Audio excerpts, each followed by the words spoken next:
At 2:14 in the morning, Caleb Brooks sent a text to the wrong number. He'd been drinking not enough to black out, just enough to stop pretending he was fine. His daughter was asleep down the hall. The eviction notice was still on the kitchen table, folded in thirds like it could hide what it said. He meant to text his friend Marcus. Instead, his thumb landed on a number he didn't recognize, and he typed the only 3 words he had left that night. "Are you awake?" He didn't expect a response. He almost hoped he wouldn't get one. But 40 seconds later, the screen lit up. "I'm awake. Who is this?" He didn't know her name. She didn't know his. For the next 2 hours, they talked like 2 people who had forgotten how to be honest with anyone, including themselves. Then they said goodnight to a stranger and went to sleep. Caleb woke up the next morning with a headache and no memory of how bad the night had felt. Then someone knocked on his door. He opened it, and his whole body went still. If you've ever wondered what happens when the wrong message finds the right person at exactly the right time, stick around. And if stories like this are your thing, hit subscribe so you never miss one. Now, let's go back to the beginning. Vivian Hart did not do mornings like this. She did not sit in small-town hotel rooms with lukewarm coffee and a view of a gas station. She did not fly coach, wait in lines, or eat at places without a reservation. She had an assistant who managed her calendar down to 15-minute blocks, a driver who knew to have the car running before she reached the lobby, and an office on the 32nd floor of a building in Chicago, where everything, the furniture, the lighting, the temperature, had been chosen to communicate one thing. She was not someone to be underestimated. She had built that life herself. Years of being the only woman in the room, the only one who didn't get the benefit of the doubt, the only one who had to be twice as prepared to be taken half as seriously. She had stopped being soft a long time ago, not because she wanted to, but because softness had cost her too much.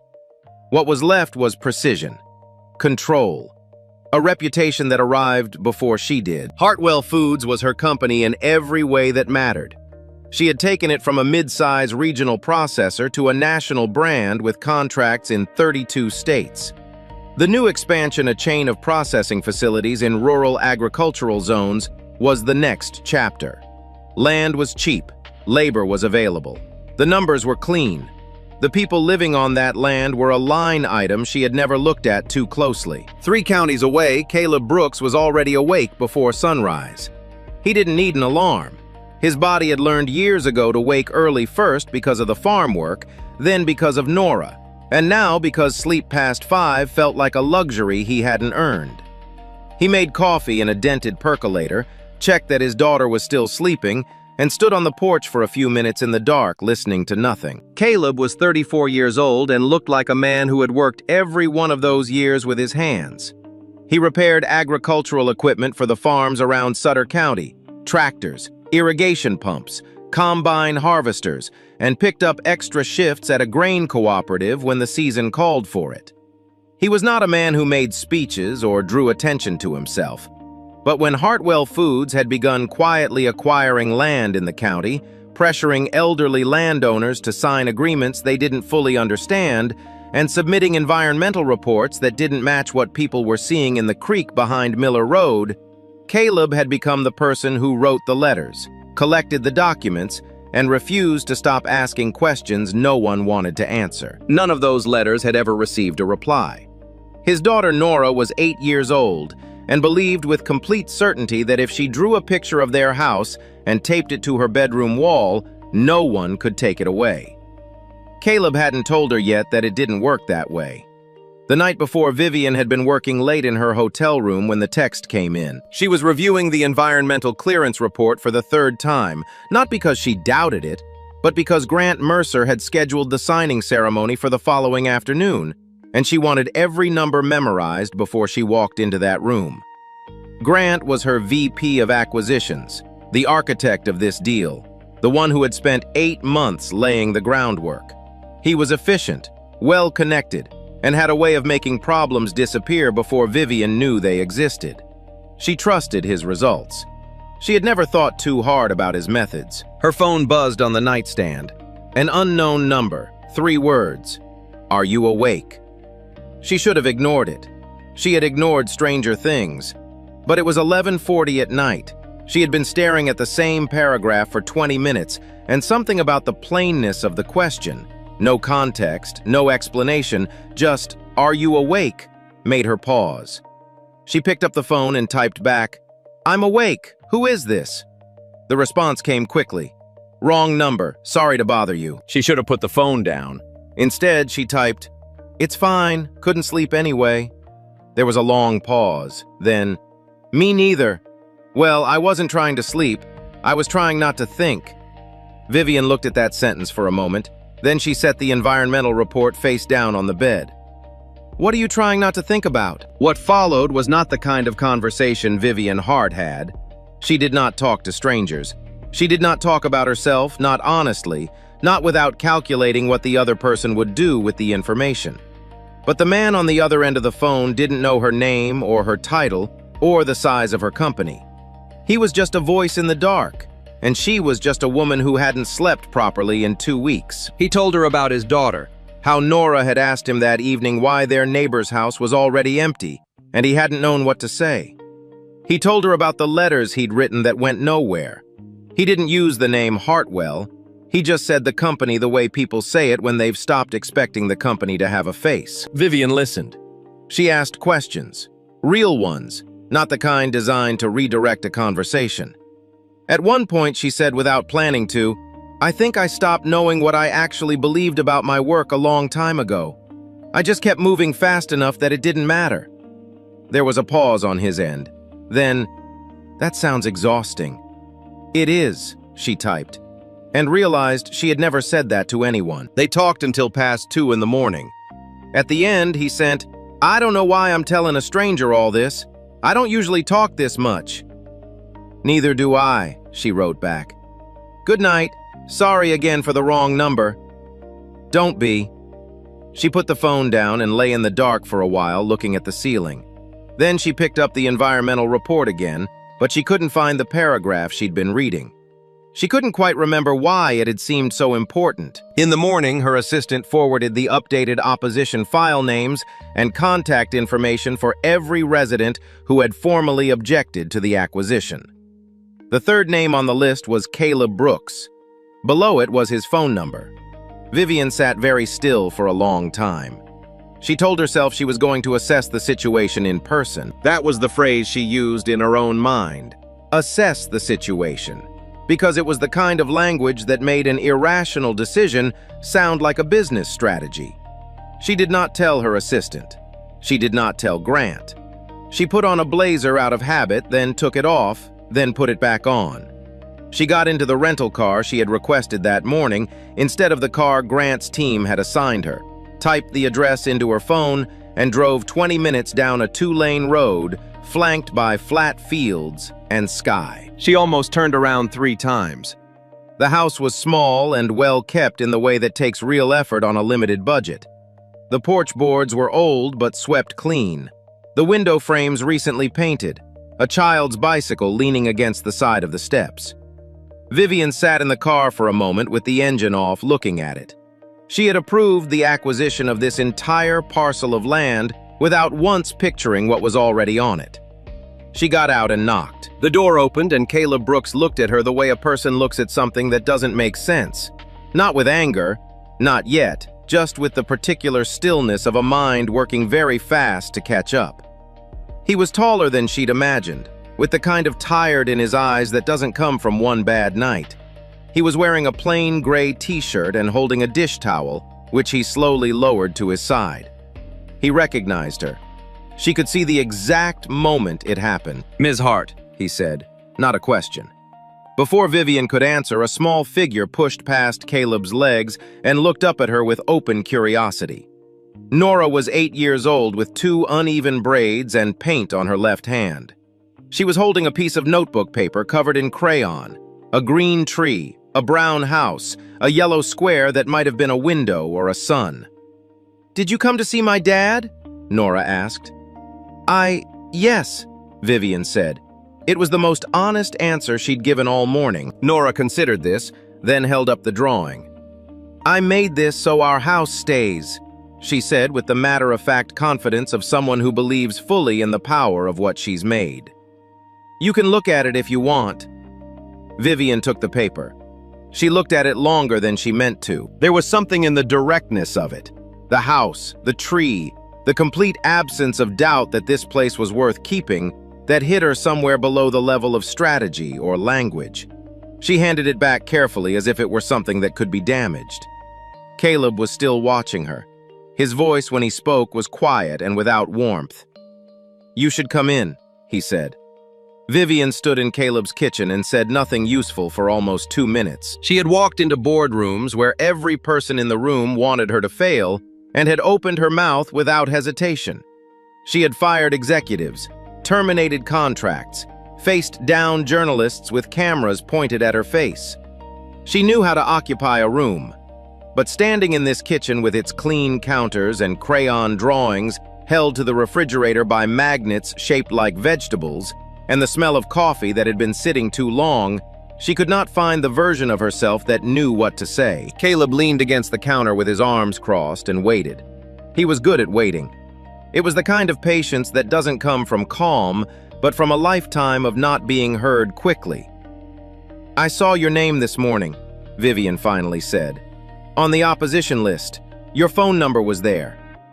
"I know what list I'm on," Caleb said. "I wanted to." She stopped. Wanted to what exactly? Explain. Apologize. She hadn't decided before she drove here, and she was paying for that now. "I thought we should speak in person." "Hartwell Foods has had 8 months to speak to us in person," he said. "We sent letters. We requested meetings. We filed formal objections with the county. Nobody spoke to us." Vivian didn't answer that because there was no answer that would sound like anything other than what it was. Caleb looked at her for a long moment. Then he said, "The signing is this afternoon." "I know." "And you're here?" "Yes." He let that sit in the air between them. Outside, Nora had gone to the backyard, and they could hear her talking to herself in the easy, unhurried way of children who have learned to entertain themselves. "Grant Mercer called me this morning," Caleb said, "before you got here. He said if we dropped the opposition, the company would offer an additional settlement payment. A generous one, he called it." Vivian felt something tighten in her chest. Grant hadn't told her about that call. "What did you say?" she asked. "I said no, this isn't about the money." Caleb's voice stayed level, but there was something underneath it. Not anger, something older than anger. "My wife is buried 40 yards from the property line. You understand? There is no number." Vivian understood. She also understood standing in that kitchen that she had approximately 3 hours before Grant expected her at the signing table, and that if she wasn't there, he would find a way to proceed without her. She had built everything she had on knowing when to walk into a room and when to walk away.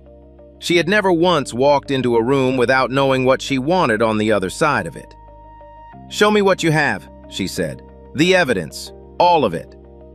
Caleb didn't move right away. He looked at her the way he might look at a weather forecast he didn't quite trust. Not dismissive, just unconvinced.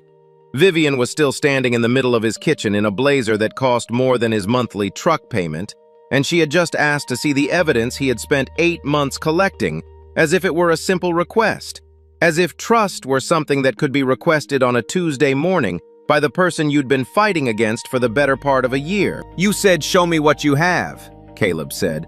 "Like you're running a deposition. You're still talking like you're in a meeting." He said it without cruelty, just as a fact. "You walked into my house and you still haven't stopped performing." Vivian opened her mouth, closed it.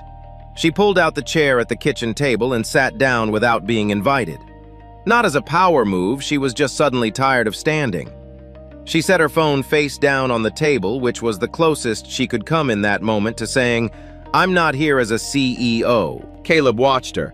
Then he went to the back door and called out to Nora to stay in the yard for a while. He came back, poured a second cup of coffee without asking, and set it in front of Vivian. Then he sat down across from her. They stayed like that for a moment, two people who had talked easily in the dark and were now trying to figure out how to do it in daylight. "I don't know how to do this differently," Vivian said. It cost her something to say it. "I've been in rooms like this my entire career. I always know what I'm supposed to say. I don't know what I'm supposed to say here." Caleb wrapped both hands around his coffee mug. "You're not supposed to say anything. he said. "You're supposed to listen." A few minutes later, Nora came back inside to get a glass of water. She stopped when she saw Vivian still at the table, apparently having decided this visitor was interesting enough to investigate further. She climbed into the chair next to Vivian, pulled a crumpled piece of paper from her pocket, and set it on the table between them. "Do you know how to draw horses?" Nora asked. "No," Vivian said. "I'll show you." Nora pushed the paper toward her and held out a stubby pencil. "You start with a circle for the head. It doesn't have to be a good circle." Vivian took the pencil. She drew a lopsided oval. Nora nodded with great seriousness as if this were an adequate beginning and leaned over to add the ears.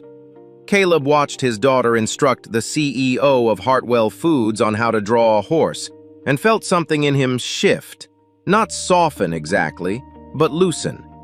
Enough. He stood up, went to the hallway closet, came back with a manila folder thick enough that it landed on the table with weight. "This is 8 months," he said, sitting back down. "Take your time." Vivian set the pencil down and opened the folder. The folder contained more than she expected. Vivian worked through it methodically, the way she read everything in order nothing skipped. Photographs of the creek behind Miller Road dated across 6 months, showing water that went from clear to a dull amber to something closer to gray. Handwritten complaints from 11 families.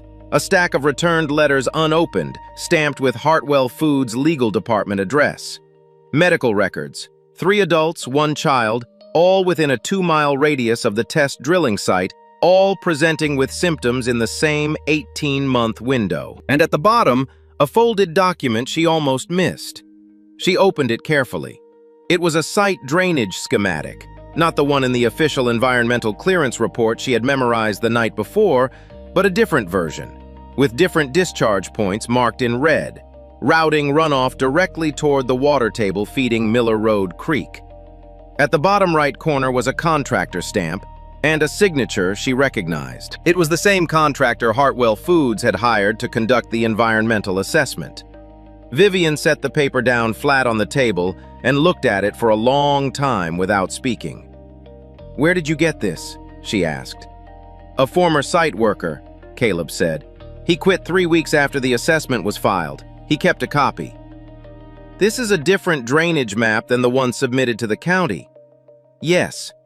Which means the official report was built on data that doesn't match what they actually planned to do with the runoff." "Yes." Caleb said it quietly without satisfaction. "We've been saying this for 8 months." Vivian looked back at the medical records. A name caught her eye she had passed over it the first time. She looked at the dates, looked at the address, looked up at Caleb. He was already watching her. He knew what she had found. "Your wife," Vivian said. Her name was Diane. His voice didn't change, but something in his face did. Not grief exactly. More like the place grief lives when it's been there long enough to become part of the architecture. "She grew up 2 houses from that creek. Swam in it as a kid. We lived on the same road our whole marriage." Vivian looked at the paper in front of her. The drainage schematic. The discharge points in red. The signature at the bottom. "The timeline," she said. "The test drilling started 14 months before she was diagnosed," Caleb said. "I'm not a scientist. I can't prove causation, but I can read a map, and I can read a medical chart, and I have been asking anyone to look at this for 2 years." The kitchen was very quiet. Nora had fallen asleep on the living room couch, one arm hanging off the edge, the horse drawing still in her hand. Vivian had spent years making decisions about land and resources and supply chains, and she had always been able to hold those decisions at a distance that felt professional, clean, necessary. She had told herself that distance was objectivity. Sitting at Caleb's kitchen table, looking at a drainage map that someone in her company had known about and buried, she understood that the distance had not been objectivity. It had been the luxury of never having to sit in the room where the consequences lived. She closed the folder, pressed her palm flat against the cover. "I didn't know about this," she said. "I believe you," Caleb said. Then after a pause, "That's almost worse, isn't it?" It wasn't a question, and Vivian did not disagree. Her phone buzzed on the table. She had left it face down, but the vibration was insistent, 3 times in quick succession, then a 4th. She turned it over. 4 messages from Grant, the last one reading, "Vivian, where are you? Call me now." She stepped outside onto the porch and called him back. Grant picked up on the first ring. "The car was at your hotel at 8. You weren't there. Nobody knew where you were." His voice had the particular tension of someone who had been managing a situation for hours and was running out of patience for it. "I needed to handle something," Vivian said. "The signing is at 2 o'clock. It's 11:15. I need you at the venue by 1 to go over the sequence with the county rep. Grant, I need you to push the signing. 24 hours minimum." Silence. Then, "Excuse me? There are documents I need to review before we proceed. The environmental assessment may have—" Vivian. His voice dropped in a way that was not quieter but more concentrated. "We have been building this deal for 8 months. The county board is assembled. The press is coming. If we pull back now, we lose the land option by Friday, and we lose 3 other acquisition agreements that are tied to this one closing. You know this." "I know what you told me," she said. "I'm telling you I've seen something that needs to be looked at before we sign anything." Another silence, longer this time. When Grant spoke again, his tone had changed. The tension was gone, replaced by something flatter and more deliberate. "I'm going to ask you something, and I need an honest answer. Are you at the Brooks property right now?" Vivian said nothing. "Because if you are," Grant continued, "then you need to understand that whatever you think you've seen in that house is a collection of materials assembled by a man who has been trying to kill this deal since day 1. He is not a whistleblower. He is an obstacle. And the story we have ready for this afternoon, if he keeps pushing, is that his group has been refusing fair compensation because they want more money. That story runs tonight if I make 1 phone call." "That's not true," Vivian said. "It doesn't have to be true. It has to be early." She stood on the porch with the phone against her ear and looked out at the flat fields across the road. The air smelled like cut grass and something chemical she couldn't identify and hadn't thought to question before today. "If you pull back from this signing," Grant said, his voice returning to something almost reasonable, "the board will see it as a loss of confidence. They've been watching this deal. They will move to replace you. I'm not threatening you. I'm telling you what happens next because I think you deserve to know." "Thank you for that," Vivian said evenly. 1 o'clock, Grant said. "Be there." He hung up. Vivian stood on the porch for another moment. Through the window, she could see Caleb at the kitchen table, his hands around his coffee mug, not looking at her, giving her whatever privacy a porch and a pane of glass could provide. She thought about the drainage map. She thought about a woman named Diane who had grown up swimming in a creek 2 houses from where she was buried. She went back inside. "He knows I'm here," she said. Caleb nodded slowly. "Then we don't have much time." They had 40 minutes before Grant's people arrived. Caleb knew the moment Vivian said, "He knows I'm here," that the window was closing. He had been through enough dead ends with this fight to recognize the shape of one forming. He went to the hallway, pulled Nora gently off the couch and carried her to the neighbor's house 3 doors down. Mrs. Patterson, who had known Caleb since before Nora was born, and asked no questions when he showed up at her door with a sleeping child and a look on his face she had seen before. When he came back, Vivian had spread the contents of the folder across the kitchen table and was photographing each page with her phone. "Smart," Caleb said. "I should have done it the moment I opened it," she said, not looking up. He started pulling additional documents from a kitchen drawer, things he hadn't included in the main folder because he wasn't sure they were relevant, but now relevance felt like a narrower concern than survival. A copy of the original land option agreement with a clause highlighted in yellow. A printout of an email chain between Grant's acquisition team and the environmental contractor forwarded to Caleb by the same former site worker who had given him the drainage schematic. Vivian stopped photographing when she saw the email chain. She read it twice. "He knew," she said. "Grant knew the secondary drainage map existed. He approved the decision to submit the other one." "That's what it looks like," Caleb said. "This is not a reporting error," she said. "This is fraud."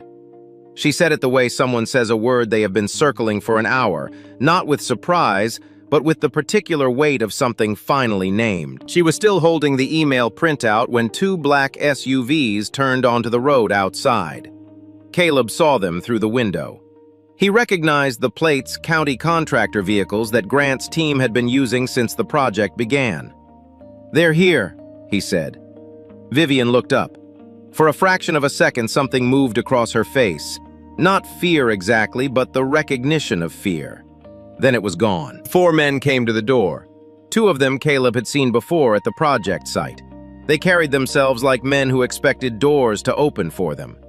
The one in front told Caleb they were there to collect documents related to an active legal dispute, and that failure to comply could constitute obstruction. Caleb looked at Vivian. Vivian looked at the men. Then she stepped forward, put herself between him and the door, and said in a voice that carried years of boardrooms, "On whose authority?" The man in front paused. "Mr. Mercer's office. Grant Mercer has no legal authority to seize private documents from a private residence," Vivian said. "If you have a court order, show it to me. If you don't, you're trespassing." There was no court order.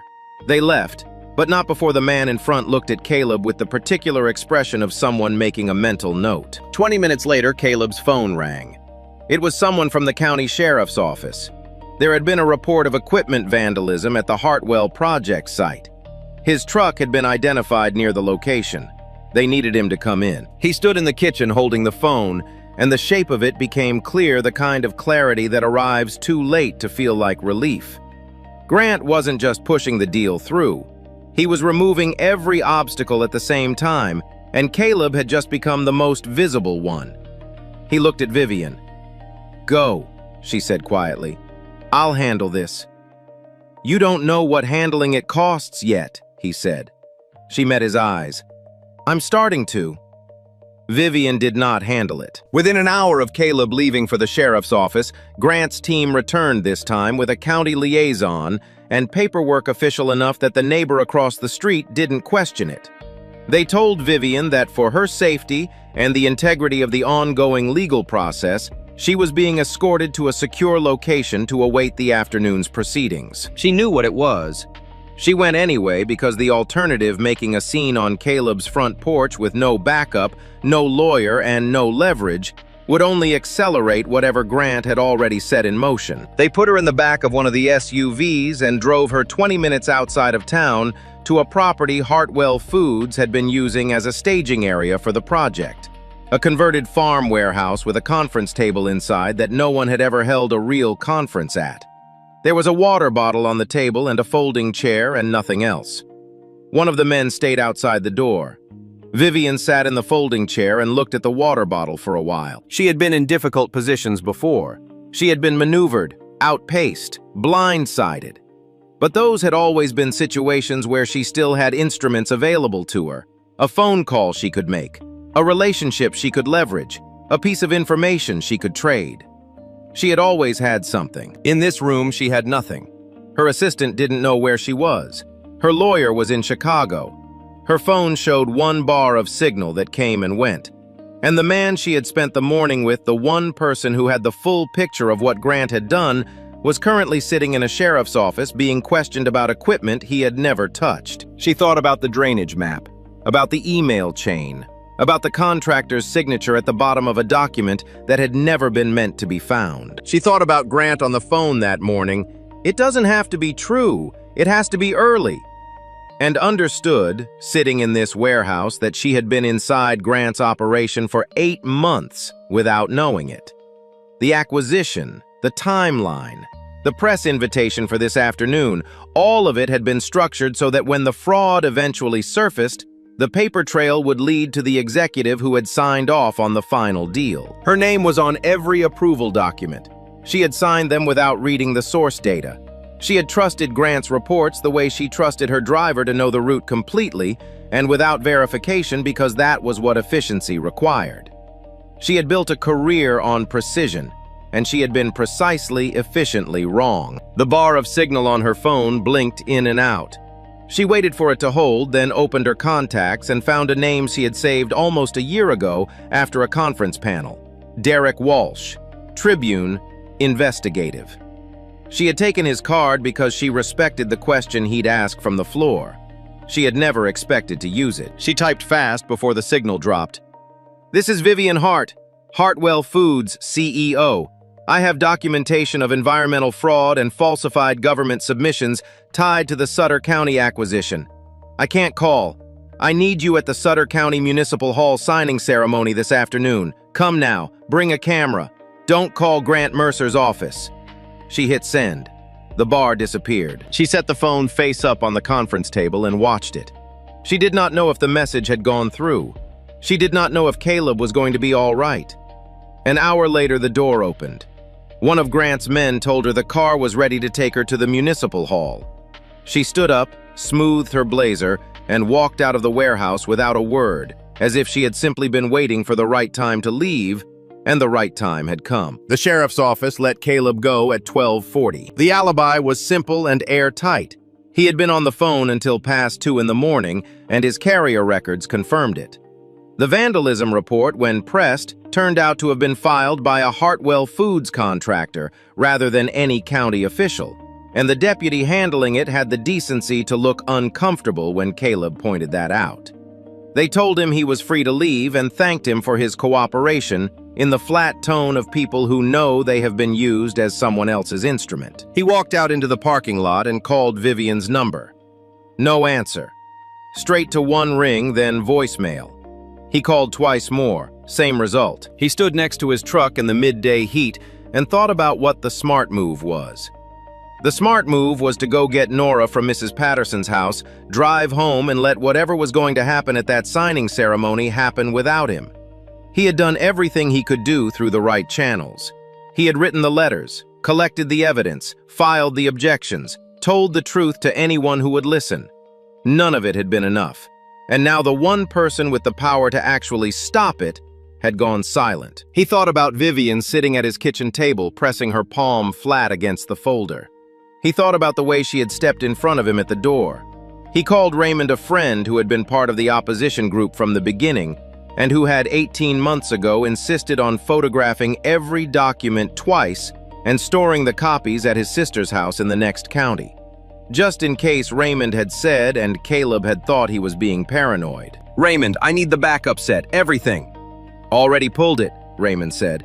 I saw the SUVs on your street this morning. I've been waiting for you to call. Caleb got back in the truck. He picked up the documents from Raymond's sister's house in 19 minutes. He called 2 other families from the opposition group, the Hendersons, and old Mr. Briggs, who was 71 years old and had been fighting land disputes in Sutter County since before Caleb was born, and told them to get to the municipal hall before 1:30 and bring anyone else they could reach. Then he drove. The municipal hall was 35 minutes away on the main road. Caleb took a county route he had been driving since he got his license, cutting through the back edge of the Whitmore farm and coming out half a mile from the hall's side entrance. He pulled into the lot at 1:28. There were news vans outside, 2 of them, which was 2 more than Sutter County usually warranted. One of the camera operators was talking to a man in a gray jacket whom Caleb didn't recognize. The man in the gray jacket looked up, scanned the parking lot, and his eyes stopped on Caleb. He walked over. Caleb Brooks. Yes. Derek Walsh, Chicago Tribune. He held out his hand. I got a text this morning about an hour ago. I think you and I need to talk before we go in there. The municipal hall was fuller than Sutter County had seen in years. The county board sat at the long table at the front of the room. Grant Mercer stood to the side in a charcoal suit, speaking quietly to a man from the county attorney's office. The press seats, usually 2 or 3 local reporters for events like this, held 6 people today, including Derek Walsh, who had positioned himself near the aisle with a recorder already running. The Hendersons were in the 3rd row. Mr. Briggs sat in the front, hat in his lap, back straight. Grant's men were at the doors. They saw Caleb come in, and one of them reached for his phone. Caleb sat down next to Raymond and set the folder on his knee. At 1:55, the side door opened and Vivian walked in. She looked like someone who had spent an hour in a warehouse with a folding chair and no answers, which she had, but she walked to the front of the room with the same posture she would have used entering any boardroom in any city, and nobody in the room would have known the difference. Grant's expression shifted when he saw her, something moving behind his eyes that he controlled quickly.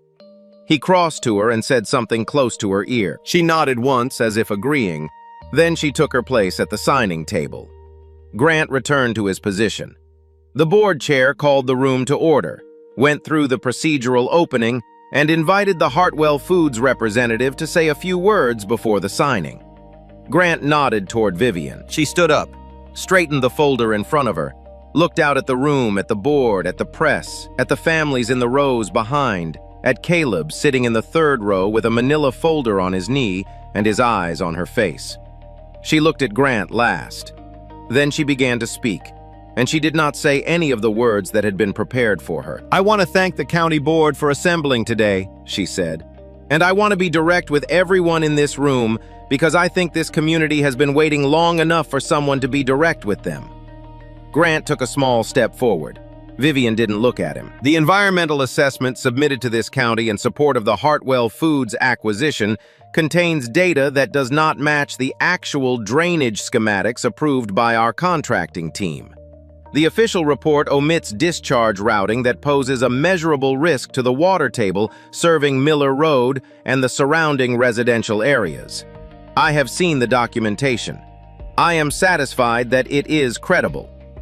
The room had gone completely still. "I am not here to sign this agreement today. I am here to formally request that the county suspend the acquisition process pending an independent environmental review. I am also requesting that the county attorney's office open an inquiry into the submission of falsified assessment data, and I will be providing full cooperation, including internal communications and contractor records." Grant said her name sharply. She turned to him. "I would also like to note for the record," She said, "that several members of this community submitted formal objections letters and documented evidence over an 8-month period. None of it received a response from my company. That is a failure I am responsible for, and I am sorry for it." She said the last sentence to the room, but her eyes were on the families in the rows. The Hendersons, Mr. Briggs. A woman in the back Caleb recognized as the mother of the child whose medical record had been in the folder. Caleb stood up and walked to the front. He set the backup documents on the table in front of the board chair without a word. Derek Walsh was writing. Grant said something to the county attorney that Caleb couldn't hear, then stopped talking when the attorney stepped away from him and toward the board. The board chair picked up the top page of Caleb's folder, read the first paragraph, and reached for the phone on the table in front of him. The signing did not happen that afternoon. 4 months later, Vivian drove herself to Sutter County. No assistant in the passenger seat, no driver, no calendar alert counting down to the next obligation. Just her and a 2-lane road and the flat fields opening up on either side the way they had the first time she'd made this drive, except now she knew the names of the farms she was passing, and she knew which creek ran behind which property line, and she knew that the water in Miller Road Creek had been tested 3 times in the past 2 months and was clean. Grant Mercer had been terminated within a week of the signing ceremony after the Tribune story ran and the county attorney's inquiry confirmed the falsified submissions. The contractor had settled. The board of Hartwell Foods had convened an emergency session, reviewed the documentation, and voted to retain Vivian as CEO on the condition that she oversee a full operational review. She had accepted. She had also submitted her own resignation letter unsigned to be used at the board's discretion. It was still in a drawer. The acquisition had been permanently withdrawn. In its place, over the past 3 months, Vivian had been working with a small team and community representatives to draft a cooperative processing model. Local farmers retained their land and became equity partners in a smaller, properly certified facility built on a site with no residential water exposure. It was less profitable than the original plan.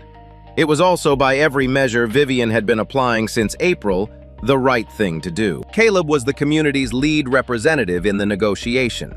He was precise, unhurried, and impossible to pressure, which had frustrated 2 of Vivian's attorneys before they learned to work with it. He asked good questions. He remembered everything. He had not made it easy, which was exactly what the community needed from him. She pulled up in front of his house and got out of the car. Nora came off the porch at a run and wrapped both arms around Vivian's waist with the full-body commitment of a child who has decided without consulting anyone that a person is worth keeping. Vivian put her arms around the girl and held on for a moment longer than she'd planned. "I finished it," Nora said, pulling back and holding up a folded piece of paper. "I've been saving it." Vivian unfolded it carefully. It was a crayon drawing the same house, the same tree, but larger now, filling more of the page. And next to the original house, drawn in careful, deliberate strokes, was a second house, smaller, a different color, with a figure standing in front of it that had yellow hair and unmistakably a blazer. Vivian looked at it for a long time. Caleb came down the porch steps and stopped a few feet away, hands in his pockets, watching her look at his daughter's drawing. "She's been working on that since February," he said. "She didn't tell me. She wanted to wait until she got the second house right." Vivian folded the drawing along its original creases and held it carefully at her side. She looked at Caleb, at the tiredness in his face that had not gone away, but had changed quality somehow, become less like weight and more like weather. "Are you awake?" she said quietly. It was a ridiculous thing to say in the middle of the afternoon, standing in a man's front yard in full daylight. Caleb looked at her for a moment. Then the corner of his mouth moved. "I'm awake," he said. "Sometimes all it takes is one wrong text, one moment of honesty in the dark to remind us that the people we've been ignoring have always been worth listening to." That's what this story is really about. Not a deal, not a lawsuit, not even a romance. It's about what happens when someone finally stops moving fast enough to look up. If this story stayed with you, share it with someone who needs to hear it today. And if you want more stories like this, stories about real people, hard choices, and the quiet moments that change everything, subscribe to the channel. We have a lot more where this came from. See you in the next one.